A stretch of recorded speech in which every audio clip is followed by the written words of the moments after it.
Halo Malaysia, terima kasih kerana sudah menonton video ini. Sebelum kita bermula, sila pertimbangkan untuk tekan butang subscribe, like dan share. Berita perkembangan politik semasa dalam negara, perkembangan negara dan semuanya ada di dalam channel ini. Terima kasih kerana sudah menonton.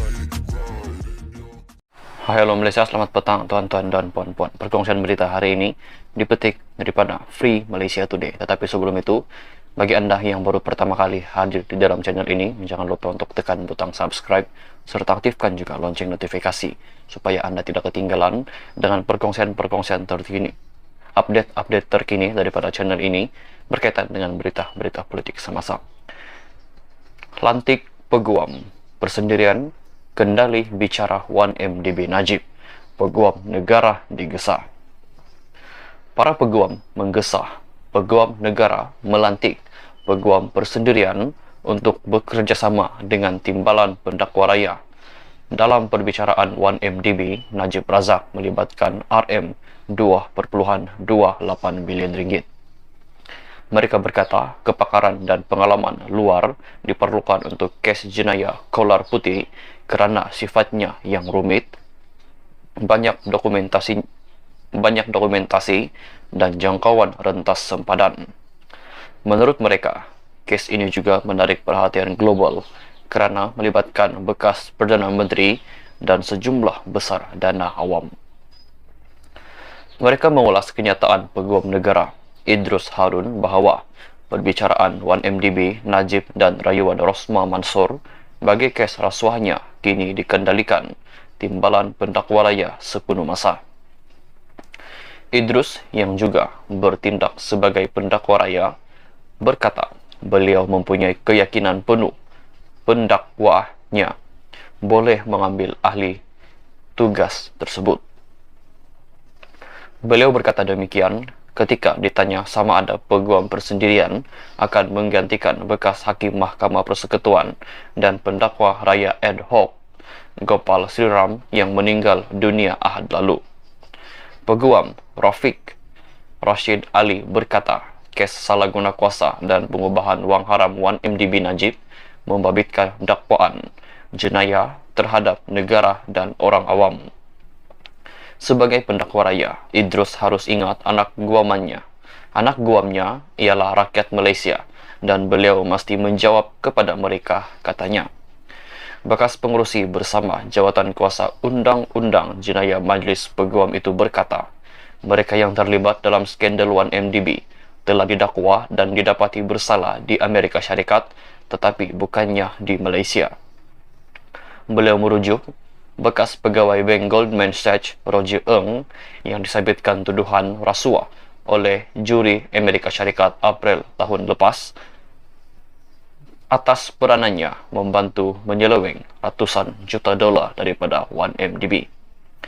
Pendakwa di sana berkata Goldman membantu 1MDB mengumpul dana sebanyak USD 6.5 bilion melalui 3 jualan bond, tetapi USD 4.5 bilion disalurkan kepada pegawai kerajaan, pegawai bank dan sekutu mereka melalui rasuah dan sukukan antara tahun 2009 dan tahun 2015. Dunia sedang memerhati bagaimana pihak pendakwaan akan mengendalikan kes Najib mulai sekarang, kata Rafiq. Beliau berkata, jika perlu, pendakwa raya mesti bersedia mengupah peguam berkelayakan dan berpengalaman kerana kes 1MDB, One Malaysia Development Berhad mengenai kehilangan dana awam.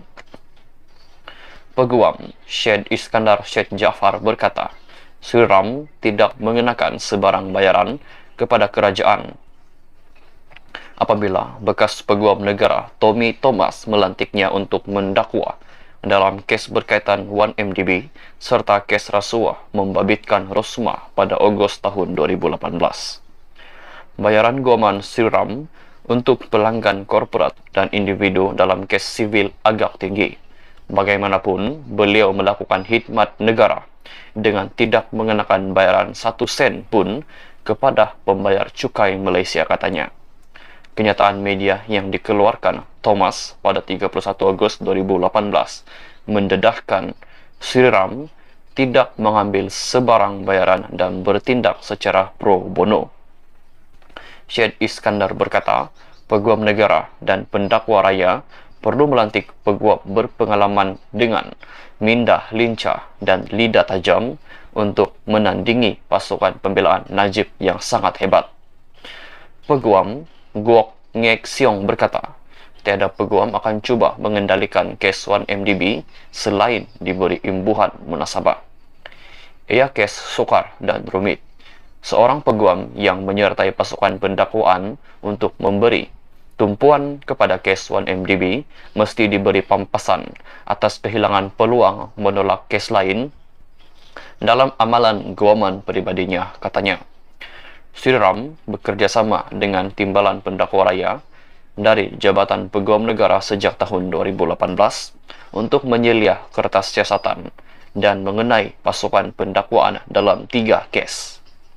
Najib sedang dibicarakan atas 25 tuduhan pengubahan uang haram dan salah guna kuasa berhubung dakwaan penyelewengan dana 1MDB berjumlah Rm2.28 bilion ringgit yang dimasukkan ke akaun M-Bank miliknya. Kes yang bermula pada tahun 2019 itu masih di peringkat pendakwaan dengan 41 saksi dipanggil setakat ini. 10 lagi saksi, termasuk seorang daripada negara Singapura, akan memberi keterangan sebelum pihak pendakwaan menutup kesnya. Tahun lepas, Rosma didapati bersalah atas 3 tuduhan rasuah berhubung projek tenaga hybrid solar untuk 369 sekolah luar bandar di Sarawak bernilai Rm1.25 bilion ringgit. Sri Ram juga Ketua Pendakwa Raya dalam kes memindah laporan audit 1MDB melibatkan Najib dan bekas Ketua Pegawai Eksekutif 1MDB One Malaysia Development Berhad Arul Kandasamy. Mahkamah akan memutuskan jika kedua-dua mereka perlu membela diri atau dibebaskan pada bulan depan. Sekian saja perkongsian berita untuk hari ini. Sila tinggalkan semua pendapat Anda, semua komen Anda berkaitan dengan berita yang baru saya kongsikan sebentar tadi. Semua pendapat Anda, semua komen Anda, sila tinggalkan di ruangan komen di bawah. Itu saja berita untuk hari ini. Kita jumpa lagi di video yang seterusnya. Stay safe, stay healthy, bye-bye. Terima kasih kerana sudah menonton.